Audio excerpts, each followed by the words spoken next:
Hi, Joseph Curry here. Welcome to my storybook called Dog Whisper The Rescue. Today, I'm going to be reading part one and this part one, chapter one and chapter two in this book. And hope you enjoyed it. It's one of the favorite. It's one of my favorite books that I ever going to see. That I want to read for everybody that goes on. So today, I'm going to be reading Dog Whisper The Rescue. Here it goes. Dog Whisper The Rescue. Chapter 1. Emily was drowning. It was very cold and dark, and where was she? Where was she? The water was choppy and deep and seemed to be swirling around her. She tried to swim, but the current was too strong. Then a huge wave came rushing towards her, and she felt herself being sucked under. She fought her way back to the surface, gasping and choking and fighting for air. Okay, she shouldn't panic. It will only make things worse. If she panicked, she panicked, even though she couldn't breathe or think, or the water was salty, very salty, ocean water.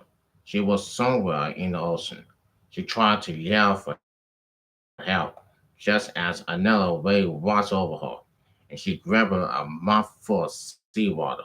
Instead, it tasted awful, and she coughed as hard as she could, trying to spit it out. The soap was so rough that it was hard to stay afloat, and she paddled frantically, trying to keep her head above water. She knew how to swim. She was sure she knew she knew how to swim, but for some reason she couldn't seem to remember any of the things she had been done. So she just thrashing around wildly, hoping to find rock or a ball or anything she could reach out and grab. How had she gotten here? Had they been out on a sailboat or one of her mother's kayaks? Her parents never let her go in the ocean by herself, even in the daytime. There was no moon, and she couldn't see any lights. So she must be way far out, alone, in the middle of the ocean. The thought of that was so scary that she screaming for help, but only managed to choke on her own more water. She gasped and coughing until she could breathe again, paddling frantically the entire time. Mom, she shouted, Dad, where are you?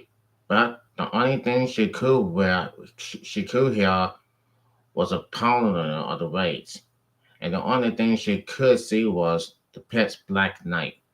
She was going to drown, right here, right now. Her arms and legs were getting weak, and she knew she was going to drown. She was so tired and scared that she wanted to give up and let herself go under. But she decided to call for them one more time and see if they could save her before she. Emily, a voice was saying, her mother's voice. She wasn't alone.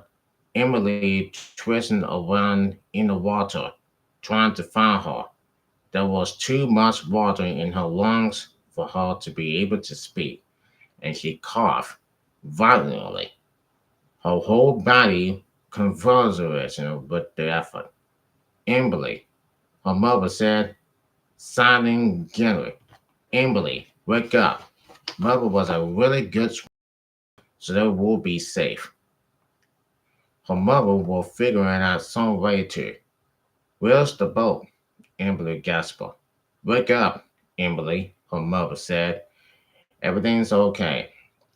Emily looked around, trying to locate her in the dark water. But it wasn't dark, and Certainly, they weren't in the water. They were in her room with the lights on.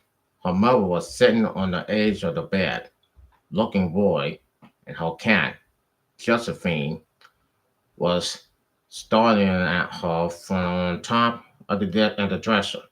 Now, her father was coming into the bedroom, too, looking sleepy and confused, and was necessary as he fumbled to put on his glasses. What happened? He asked. What's wrong? Nothing. Her mother said clearly. Everything just had a bad dream. Everything's okay now. Her father folded timber and trembled, but she definitely enough. Emily still felt scared in her room, safe indoors, night in the ocean, not lost, not alone, and most importantly, she wasn't about to drown. She checked her t-shirt, which felt dry, so she must not have been anywhere near the water. Even though the dream had seemed completely real, incredibly real. I think so, she said, and coughing some more, because her lungs still felt real. Congratulating. Her father followed again, 3 nights in a row. The nightmare had been a little bit different each time, but yeah, she had been having bad dreams for several days, and almost all of them were about drowning. It is real to having more than once. She asked uneasily. Her mother shook her head. No, of course not. You're probably just overtired from the game. Emily was still trying to wake up, so she wasn't sure what that meant. But then she remembered she and her father had driving down to Portland to watch the Sea Dogs play, and the game had gone into extra innings.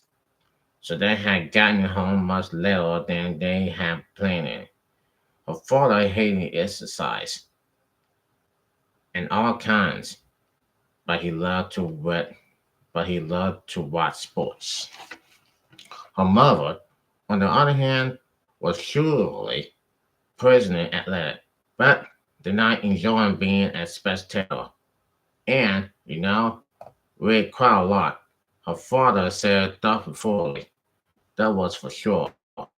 Her father had a hot dog, a lobster roll, and a fish sandwich, and she gotten popcorn, cotton candy, some fried duff, and whose soda, and 2 Sea Dogs biscuits, which were ice cream sandwiches made of vanilla ice cream and chocolate chip cookies. On top of that, that team had lost after the bullpen gave up a whole bunch of runs in a 12th inning. In the 12th inning, which had made her feel kind of sick. Then, when they turned on the car radio on the way back home, they found out that the Red Sox had lost too, which was always upsetting news for people who live in New England. But at least they had gotten Bobby has maybe you had the nightmare because of the bullpen, her father said, and shuddered a little. I know I had trouble in falling asleep. Man, what is going on to that thing? I think I have to do that. This is ridiculous.